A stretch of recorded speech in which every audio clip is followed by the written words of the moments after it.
Eu sei que é difícil esperar, mas Deus tem um tempo para agir e para curar. Só é preciso confiar.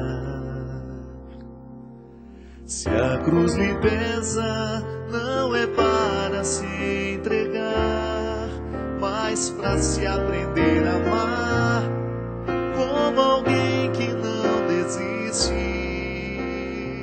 A dor faz parte do cultivo desta fé, pois só sabe o que se quer quem luta para conseguir ser feliz. Não desista do amor, não desista de amar, não se entregue à dor, porque ela um dia vai passar. Se a cruz lhe pesou e quer se entregar, tal como Sirineu, Cristo vai lhe ajudar.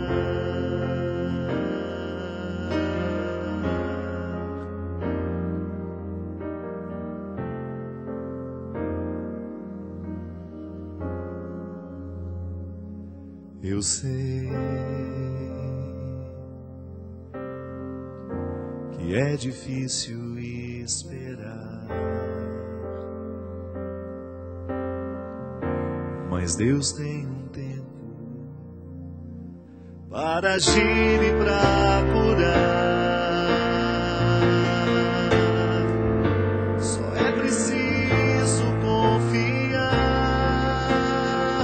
Se a cruz lhe pesa, não é para se entregar, mas para se aprender a amar, como alguém que não desiste.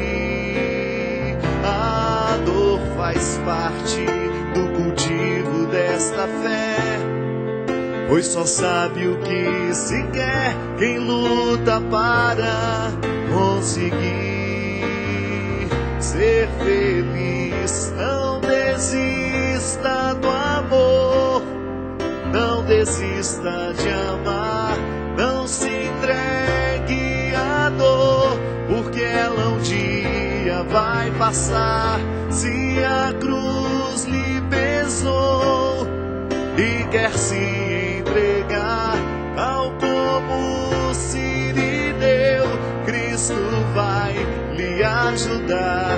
Não desista do amor, não desista de amar, não se entregue à dor, porque ela um dia vai passar. Se a cruz lhe pesou e quer se entregar, tal como Sirineu, Cristo vai lhe ajudar.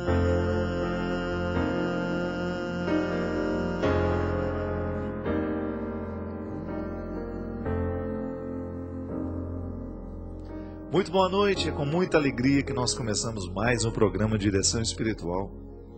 A gente sabe que na nossa vida o desafio constante de se manter sem desistir é bravo, não é brincadeira.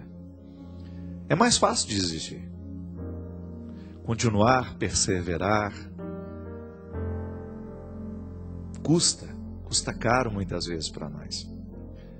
E eu sempre digo que o grande perigo na vida é quando a gente não percebe que está desistindo. Quando alguém lá no meio do jogo fala, olha, parei, não quero mais. Você sabe que ele desistiu, ele sabe que desistiu. Pediu para sair. Claramente, todos estão vendo que ele desistiu. O problema é quando você percebe que tem um jogador que não está dando mais o seu sangue, quando não está se esforçando mais, está prejudicando o time, porque nem ele mesmo percebe que já desistiu. Antes mesmo da partida terminar, mesmo estando de corpo presente no campo, ele já deixou de jogar há muito tempo. Essa é a desistência perigosa. É a desistência velada. É aquela que a gente corre o risco de fazer sem perceber que está fazendo. Num jogo de futebol, o que vai ser o problema? A gente vai jogar com um jogador a menos, que está lá meio morto no meio do campo, fingindo que está jogando. E aí o prejuízo é perder um campeonato, perder uma Copa do Mundo, como já aconteceu. Vocês se recordam quando nós estávamos disputando aquela Copa contra a França, na final? O nosso maior craque, o grande Ronaldinho, não estava em campo, muito embora estivesse lá jogando. Porque ele não estava inteiro, né? Polêmico o jogo, ninguém sabe o que aconteceu. O que a gente sabe é que o Ronaldinho estava em campo, mas estava jogando. Perder uma Copa do Mundo, a gente chora uns 2, 3 dias e passa, né?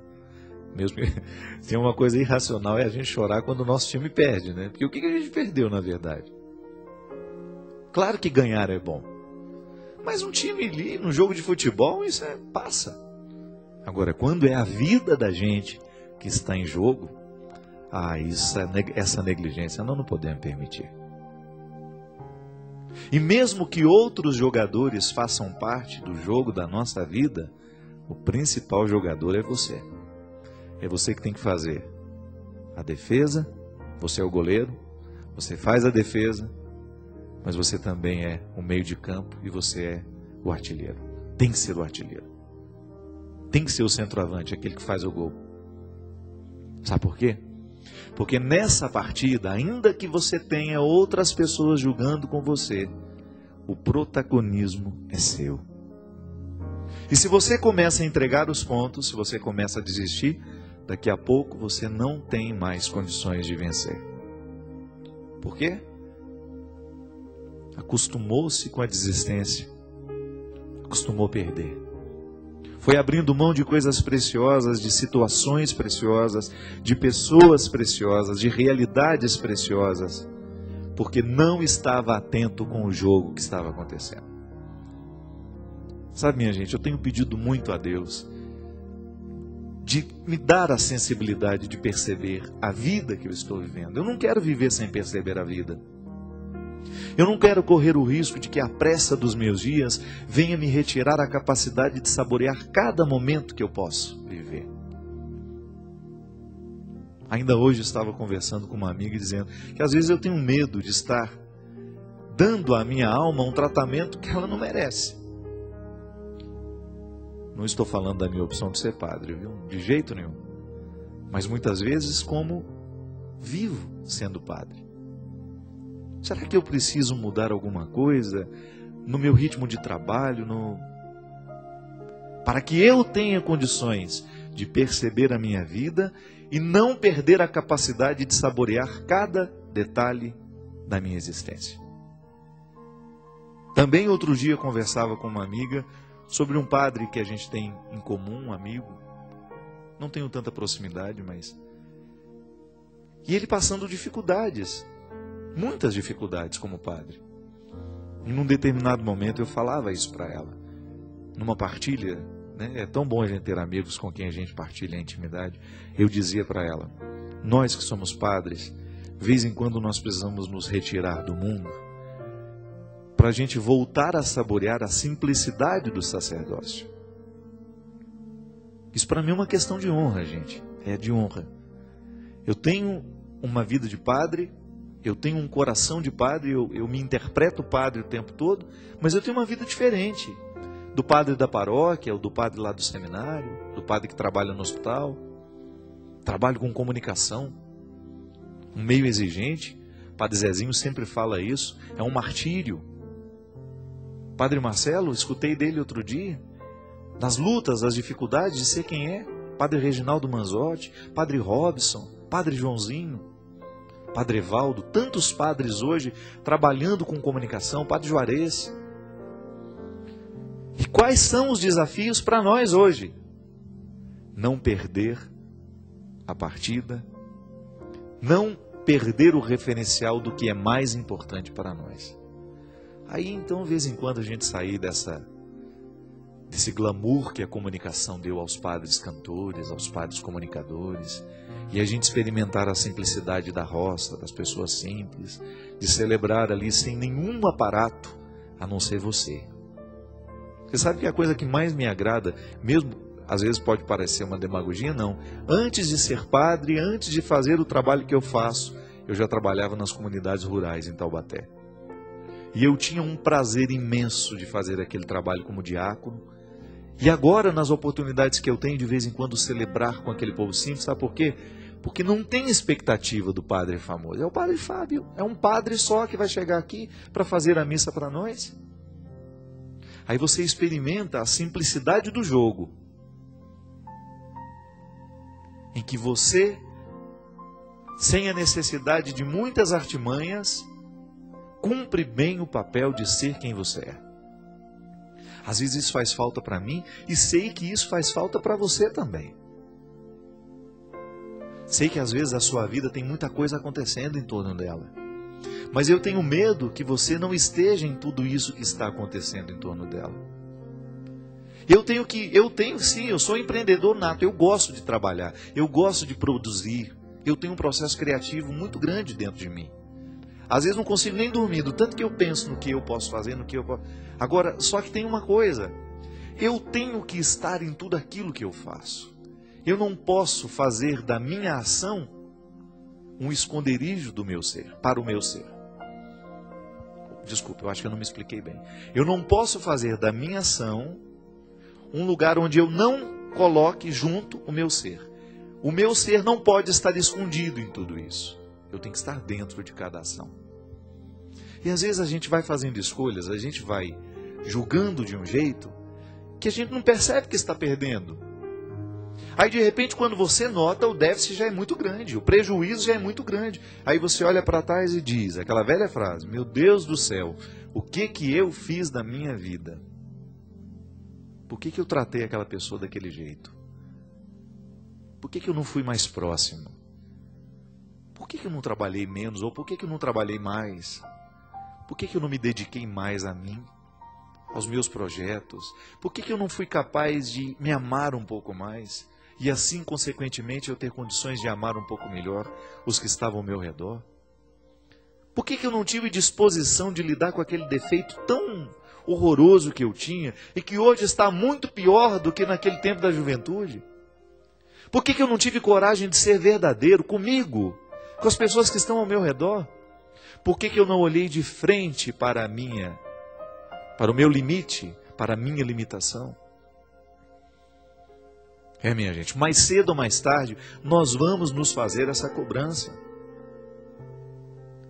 Sabe, eu fico pensando que o que Jesus fazia com as pessoas quando ele as encontrava, era justamente despertar nelas as perguntas. Jesus era um homem que inquietava, ele interrogava.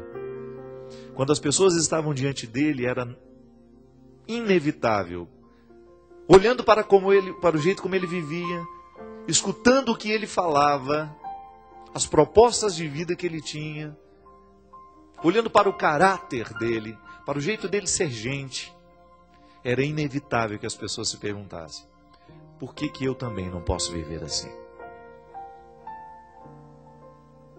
A presença de Jesus inquietava, provocava perguntas. Respondia?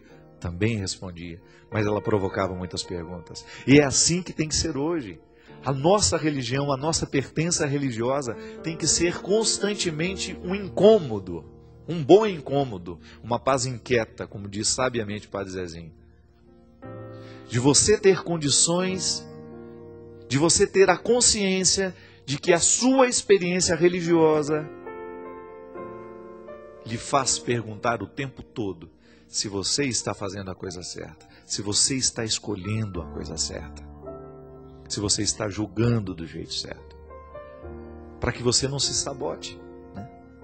Você não pode se sabotar, você não tem o direito de viver se sabotando.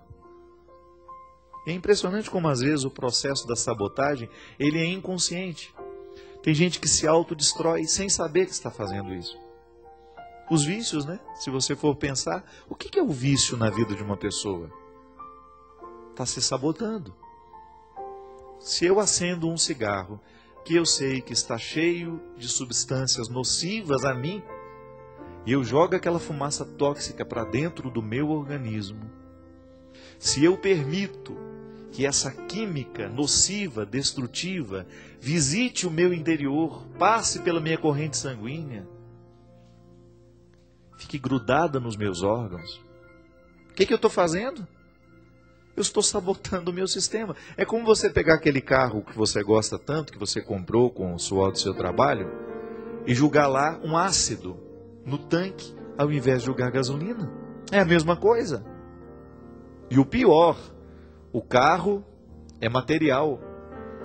Você compra outro, trabalha de novo, compra outro, restaura o motor. Agora nós, muitas escolhas que nós fazemos, elas danificam o nosso funcionamento para o resto da vida. É como pegar um vírus mortal.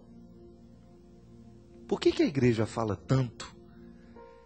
Tenta convencer as pessoas de viver uma vida sexual regrada, ordenada, harmonizada, com fidelidade? Porque o sexo é um canal, é um portão onde muitas doenças matam. Quantas mulheres contaminadas, pelo vírus HIV, pelo HPV também, que é um vírus terrível para a vida da mulher, que causa câncer. Quantos homens contaminados também com o vírus do HIV? Por quê? Porque fizeram escolhas erradas, porque não souberam se cuidar, porque não tiveram respeito pelos limites do corpo. Quantas pessoas com câncer? Por quê? Porque se alimentaram mal, porque não fizeram a coisa certa, porque permitiram que o estresse fosse muito maior do que deveria ser, porque é inevitável, é claro que a gente se estressa. Mas quando você eleva o estresse a níveis muito altos, quando você não cria o seu espaço para o seu descanso, para a sua reflexão, para a sua parada, você corre o risco de estar alimentando doenças. Sabotagens, minha gente, que nós vamos fazendo. O álcool. Quantas famílias sendo destruídas pelo álcool do pai, ou da mãe, ou de um irmão. Alguém na família que está sendo sabotado pela droga. É um absurdo. Você vê, hoje a gente sabe o malefício que o crack causa. Não só no psíquico de uma pessoa, mas a destruição de neurônios. O lixo que um ser humano fica depois de um ano usando crack. E a pessoa vai lá livremente, busca a primeira pedra, fumou a segunda, fumou a terceira e já está viciado. Mas é uma atitude livre. Pode até depois dizer, o viciado não é livre mais, porque ele está dominado pelo vício. Mas o primeiro contato com a droga foi livre. Ele foi. Ele aceitou aquilo entrar no organismo dele. Se sabotou. Quantas vezes nós nos sabotamos com sentimentos ruins, mesquinhos, ciúme. Eu tenho ciúme de tal pessoa. E aí eu começo a alimentar aquela coisa ruim dentro de mim, doentia. E porque é doentio, me adoece. Aí a gente fica amargurado. Por quê? Porque você não alcançou o seu objetivo. E o ciúme mostra para você que você não alcançou aquele objetivo. De ser dono do outro ou de querer o outro para você. Inveja. Quantas vezes nós deixamos de vencer porque nós paramos na inveja que a gente tem do outro. Eu, por exemplo, admiro o Christian. Boa noite, Christian. Eu admiro que o Christian toca bem. Demais da conta. Eu queria tocar igual ele. Mas eu não tenho inveja do Christian. Tenho orgulho. Fico feliz de saber que ele é um menino competente, que soube desenvolver bem a musicalidade dele, que toca com muita sensibilidade. Eu não toco não, se eu sentar aqui, eu não sei fazer nem... Mas eu não me sinto, não é verdade? Eu tenho outros valores. O bom da vida é isso, é você descobrir que nós somos uma parceria. O programa Direção Espiritual não é o mesmo quando o Christian não está. Estamos julgando juntos, é verdade. Estamos julgando juntos. Aqui esses meninos todos que estão por trás das câmeras aqui, todo mundo jogando junto. Se o câmera aqui quiser me sabotar, ele pode, né? Se o Christian quiser me sabotar, ele me sabota. Mas não é o nosso desejo. Nós queremos que o programa dê certo. Nós queremos que a nossa palavra, que a nossa proposta chegue até você. Para que, quem sabe, ao encontrar aí, você despejado nessa cama uma hora dessa, né? Ou já quase arriando para ir dormir no sofá, a gente possa lhe convencer de não querer a destruição, de não querer se sabotar, de não querer se destruir,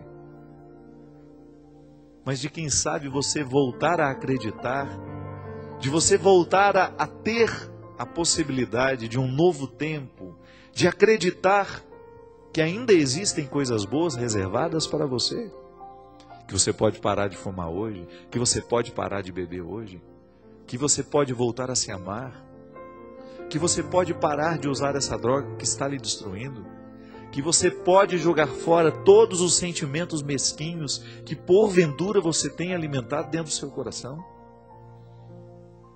que você pode abrir as janelas da sua casa para que um novo ar venha espantar, jogar fora esse ar mofado, estragado que você tem sorvido sem perceber. Você já percebeu que às vezes você entra num ambiente que está com um cheiro horroroso e quem está lá dentro não percebe? Porque já se acostumou. É assim. Muita gente desistiu. E não percebe que desistiu. Está vivendo um processo autodestrutivo e, infelizmente, não acredita em quem está alertando, ou às vezes nem tem alguém para alertar. Como no Evangelho, acho que de 2 semanas atrás, daquele homem que estava doente, né? A piscina borbulhava e a hora da cura era o momento, a piscina de Betesda, era a hora da cura. Alguém teria que jogá-lo. Ele estava há 20 e tantos anos ali naquela beirada da piscina. E olha que frase triste. Quando Jesus perguntou para ele: por que você não se joga nessas águas para você ter curado, para você ser curado? E a frase triste: eu não tenho ninguém. A solidão. Não tenho ninguém que me abra os olhos. Não tenho ninguém que me motive. Não tenho ninguém que me encaminhe para uma mudança. Às vezes essa solidão só vai ser quebrada quando a gente sai na direção de alguém que finalmente possa nos ajudar. Aí procura alguém perto. Não fique sonhando com os que estão distantes, não. Ah, eu quero ser amigo do fulano de tal. Você nunca encontrou com ele. Ah, eu quero ser amigo do Antônio Fagundes. Acho que eu vou lá para desabafar os meus problemas com ele. Me identifico muito com a arte dele. Não.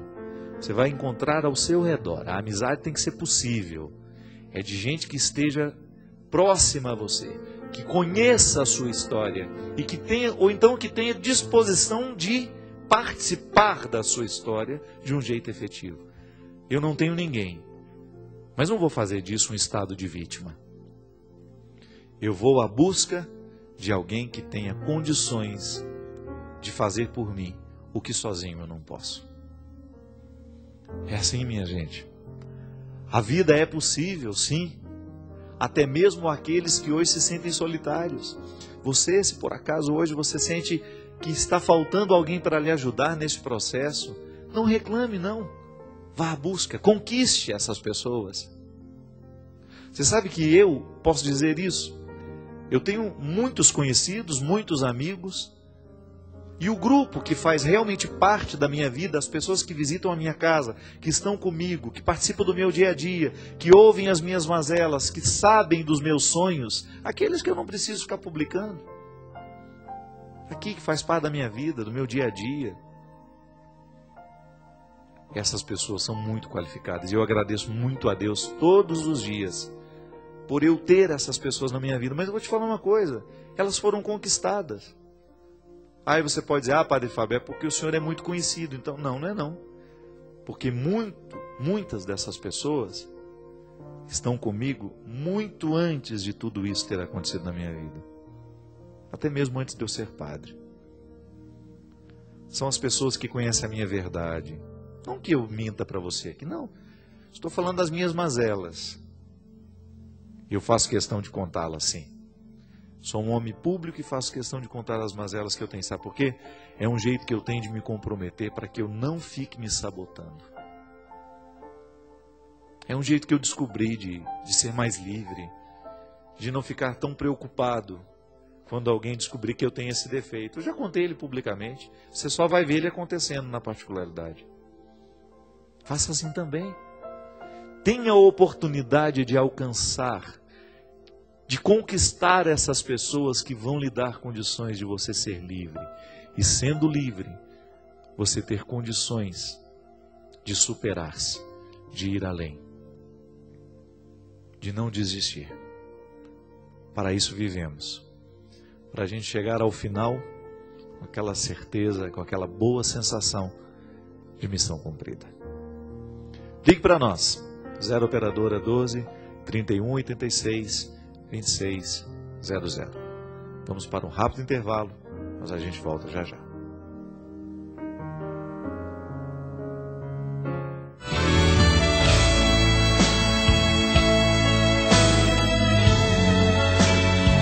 Se você soubesse o quanto é intenso no meu peito o amor que eu tenho por você.